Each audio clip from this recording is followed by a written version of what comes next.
The candle had already burned halfway down, melting into a quiet pool of wax, and still, no one had come. Sophia sat there alone at a corner table in a softly lit restaurant in downtown Chicago, her fingers nervously tracing the rim of her glass as if time itself might bend if she just kept moving. Every time the door opened, her eyes flickered up with fragile hope, only to dim again seconds later. Around her, laughter echoed, forks clinked against plates, and couples leaned in close, whispering secrets meant only for each other. But at her table, there was only silence, and the growing weight of disappointment. If you believe in kindness, second chances, and the unexpected ways life can change in a single moment, take a second right now to like, comment, share, and subscribe. Because sometimes, the smallest acts can rewrite someone's entire story. She had spent hours getting ready. Her hair, carefully curled. Her dress, chosen after trying on at least 7 others. This wasn't just any date. This was supposed to be the start of something new. After years of heartbreak, failed relationships, and nights spent wondering if love had somehow skipped her entirely, she had finally said yes again. His name was Ryan. They had met online, exchanged messages for weeks, laughed over late-night texts, and shared stories that felt real and grounded. He seemed different. He listened. He remembered things. He made her feel seen. And tonight was supposed to be the night all of that turned into something tangible. But now, the minutes had stretched into an hour. Sophia checked her phone again. No message. No explanation. Nothing. Her chest tightened, not just from embarrassment, but from something deeper, a familiar ache she had tried so hard to bury. The quiet, creeping voice that whispered she wasn't enough. That she never had been. At the table across the room, a man named Marcus noticed her. He hadn't meant to stare, but something about her stillness caught his attention. It wasn't just that she was alone, it was the way she was trying not to look alone.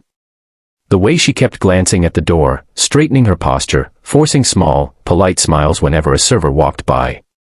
It was a kind of quiet heartbreak he recognized instantly. Marcus had his own history with empty chairs. 3 years earlier, he had been the one waiting. A different restaurant, a different night, but the same sinking feeling as the clock ticked on and hope slowly unraveled. That night had changed him. It had made him more guarded, less willing to believe. But it had also taught him something else, that sometimes, the worst moments reveal who we really are, and who we choose to be. He looked down at his untouched meal, then back at Sophia. He hesitated. It wasn't his place. People had their own lives, their own boundaries. Maybe she wanted to be left alone. Maybe she was just waiting for someone who was running late. But then he saw her quickly wipe a tear before anyone else could notice. And something inside him shifted. Before he could overthink it, Marcus stood up, took a quiet breath, and walked toward her table. Sophia noticed him approaching and instinctively braced herself, unsure of what to expect. He wasn't dressed like someone trying to impress, just a simple button-down shirt, sleeves rolled up, an honest kind of face that carried both warmth and weariness. He stopped a respectful distance away and spoke gently, his voice calm and sincere. He asked if he could sit with her. For a moment, she didn't respond. Not because she didn't understand the question, but because it caught her completely off guard. In a night defined by absence, someone was offering presence. Her first instinct was to say no. To protect herself.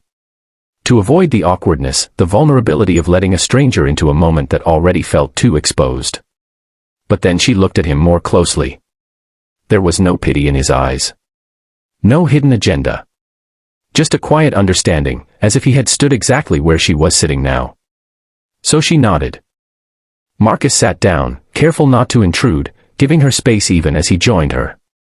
For a few seconds, neither of them spoke. The silence wasn't uncomfortable, it was almost relieving. Finally, Sophia let out a small, shaky laugh and admitted what he already knew. That she had been waiting for someone who clearly wasn't coming. Marcus didn't rush to fill the moment with empty reassurances. He simply listened. And in that simple act, something began to change. Sophia found herself opening up, slowly at first, then all at once. She talked about how hard it had been to trust again. How she had convinced herself that this time would be different. How she had almost canceled tonight because a part of her had been afraid of exactly this happening. Marcus shared pieces of his own story in return. Not to compare pain, but to meet her where she was. He spoke about the night he had been left waiting, about how it had made him question everything, and how, for a long time, he had stopped trying altogether. But somewhere along the way, he realized that closing himself off didn't protect him, it only made the loneliness louder. As they talked, the world around them seemed to fade. The restaurant was still busy, still filled with noise and movement, but at their table, there was a quiet connection forming, unexpected, unplanned, and deeply real. The server came by, hesitant at first, unsure if she should interrupt. Marcus smiled and ordered another meal, this time for both of them. Sophia protested lightly, but there was a softness in her voice now, a willingness to accept something she hadn't expected. Time moved differently after that. What had started as a painful, lonely evening slowly transformed into something neither of them could have predicted. They laughed. They shared stories.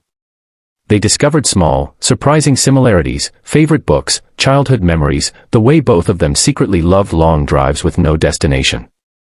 And for the first time that night, Sophia stopped looking at the door. Because she no longer needed to. Hours later, as the restaurant began to empty and the staff started clearing tables, Sophia realized something that caught her off guard. She wasn't thinking about Ryan anymore. The disappointment was still there, tucked somewhere in the background, but it no longer defined the night. Instead, what stood out was this unexpected connection, this moment of kindness that had turned everything around. Before they left, Marcus did something simple but meaningful. He handed her his number, not with pressure or expectation, but as an open door. He told her that no matter what she decided, he was glad he had walked over. Sophia looked at the piece of paper in her hand, then back at him. And for the first time in a long time, she felt something she hadn't allowed herself to feel in years. Hope. They stepped out into the cool Chicago night together, the city lights reflecting off the pavement like scattered stars. There was a pause on the sidewalk, that quiet moment where possibilities hang in the air, waiting to be chosen. Sophia could have walked away. She could have thanked him for the evening and returned to the safety of her routine, convincing herself it was just a one-time thing. But instead, she did something different. She asked if he wanted to walk a little longer. And he smiled. Days turned into weeks, and weeks into something more. Their connection didn't explode into a dramatic, perfect romance overnight. It grew slowly, naturally, built on honesty, shared experiences, and the kind of understanding that only comes from knowing what it feels like to be let down, and choosing to try anyway. They had their challenges. Moments of doubt. Times when old fears tried to creep back in. But they faced them together. And every time Sophia thought about that night, about the empty chair and the fading candle, she realized something important. If Ryan had shown up, none of this would have happened. Sometimes, what feels like rejection is actually redirection. Sometimes, the person who doesn't come is making space for the one who will. If this story touched your heart even a little, take a moment to like, share, and comment. Your support helps stories like this reach people who might need them more than you realize. And before we reach the end, I have a small request: comment the word hope if you believe that even the worst moments in life can lead to something beautiful. Because Sophia almost gave up that night. She almost let one person's absence define her worth. But instead, she stayed. And because she stayed, someone else found the courage to step forward. The truth is, life doesn't always go the way we plan. People disappoint us. Moments fall apart. We sit at tables meant for two, wondering why we're alone. But sometimes, just sometimes, the story isn't over yet. Sometimes, all it takes is one person standing up, walking over, and asking a simple question. And sometimes, that question changes everything.